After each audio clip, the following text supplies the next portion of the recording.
আসসালামু আলাইকুম। গ্রামীণ এগ্রো ফার্মের পক্ষ থেকে আমি মাহবুব আছি আপনাদের সাথে। কয়েকদিন পর আসলে কয়েকদিনই হলো যে আমি আমার খামারের ডিম উঠাই না। আজকে সকালে যখন আমি ডিম উঠাইতে গেছি, আমার এখানে টোটাল ডিমের প্যাকেট আছে ৬২টি। আসলে কতটি ডিম আছে এবং কী পরিমাণ ডিম দেয় এই দিকগুলো দেখার জন্য আসছিলাম। এসে দেখার পর দেখতেছি যে আমার পাখিগুলো একটা জায়গাতে একত্রিত হয়ে অনেকগুলো ডিম পাড়ছে। এরকম বেশ কিছু জায়গায় ওরা অন্যান্য পাখি করে কি সারাটা মাঝা ডিমে ভরাই থাকে, কিন্তু আমার এখানে পাখিগুলো আপনার এক জায়গাতেই প্রায় ২০-৩০টার মতো করে ডিম পাড়ছে কয়েক জায়গা মিলে।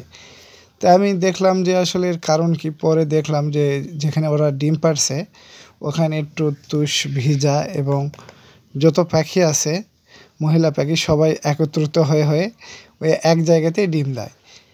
আসলে এর কারণ কি আমি জানি না, কারণ এর আগে আমি যতবার ডিম পাইছি ওরা মাজাতে সারাটা মাজায় ডিম পাড়ে রাখতো, আমি ওখান থেকে ডিম উঠাই নিতাম। কিন্তু এবারই প্রথম যাই দেখলাম যে ডিমগুলো ওরা একটা জায়গাতেই যখনই ডিম পাড়ছে একবার ৫টা-৭টা করে, কোনো জায়গায় ১০-২০টা করে ডিম পাড়ছে।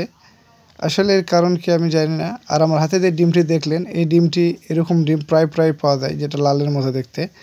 সকলকে ধন্যবাদ আমার ভিডিওটি দেখার জন্য। সাথেই থাকবেন। আসসালামু আলাইকুম।